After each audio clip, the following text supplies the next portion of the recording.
Assalamualaikum warahmatullahi wabarakatuh.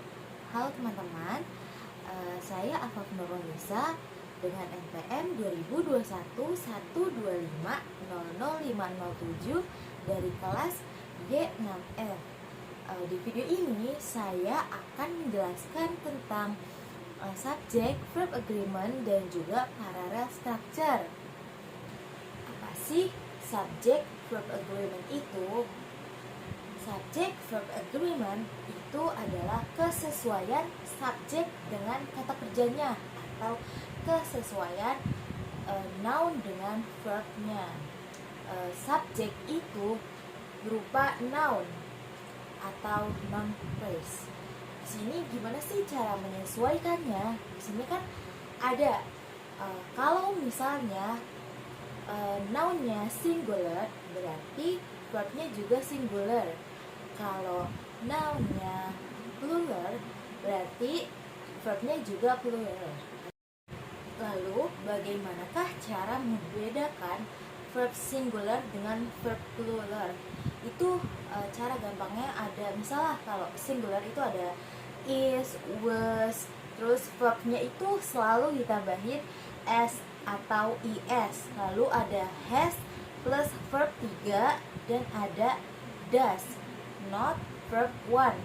Kalau verb plural itu ada are, were, verb 1 dia jadi verbnya itu nggak ditambahin s atau is. Lalu ada have plus verb 3 dan do, not verb 1. Gimana sih caranya membedakan subjek singular dengan subjek plural?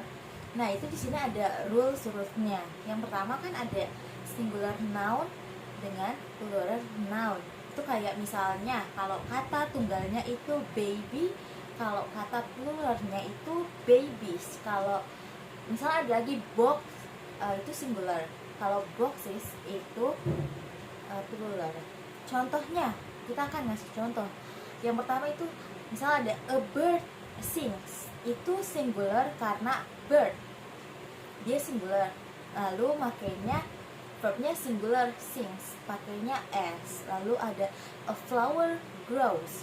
Oke, a flower kan singular, lalu grows pakainya s. Lalu setelah itu ada yang kedua, ada irregular plural noun. Jadi apa aja sih? Kayak misalnya singularnya itu child, pluralnya itu children, singularnya tooth, plural itu teeth. Dan ada mouse, itu singular, dan plural itu mice. Ya, misalnya kalau kalian ketemu uncountable noun, atau dia kan tidak bisa dihitung ya, tidak bisa dihitung. Misalnya kayak waktu, time, money, uang, atau sugar, gula, atau susu. Dia itu singular termasuknya. Kalau kalian ketemu yang kayak gitu, berarti singular. Misalnya kalau subjeknya itu dia memakai s, berakhiran s, kan itu kan biasanya plural. Nah, ini bukan, dia tetap singular karena misalnya seperti penyakit atau the name of academic subject, misalnya kayak matematik, ekonomi, yang kayak rabies, dia tetap singular. Ini misalnya kalau kalian ketemu yang namanya someone, somebody, something, any, anyone, anybody, anything, terus everyone, everybody, everything, no one, nobody, not things. Itu dia singular ya. Dia singular karena identified pronoun. Contohnya, everybody makes mistake. Everybody-nya kan singular kan tadi, lalu pakainya makes tambah s karena dia verbnya harus singular. Nah, lanjut lagi. Misalnya kalau kalian ketemu either or neither plus subjek pertama plus or atau nor plus subjek kedua plus verb, kita kapan sih nentuin singular atau pluralnya itu dari subjek keduanya ya, verbnya itu nentuin dari subjek keduanya. Misalnya kalau subjek keduanya singular berarti verbnya itu singular. Kalau subjek keduanya plural berarti dia plural juga verbnya gitu kan. Kayak misalnya example, either the teacher or the student use a protector to draw angels, kan kayak dia students pakai s kan dia plural kan nounnya, dia berarti makanya use karena use itu plural. Lagi misalnya kalau kalian di awal kalimat itu ketemu dengan kalimat expression seperti time, money, distance, way, kayak dia itu pakainya singular ya teman-teman. Dia pakai singular seperti misalnya $75 is too much to pay for the photo card.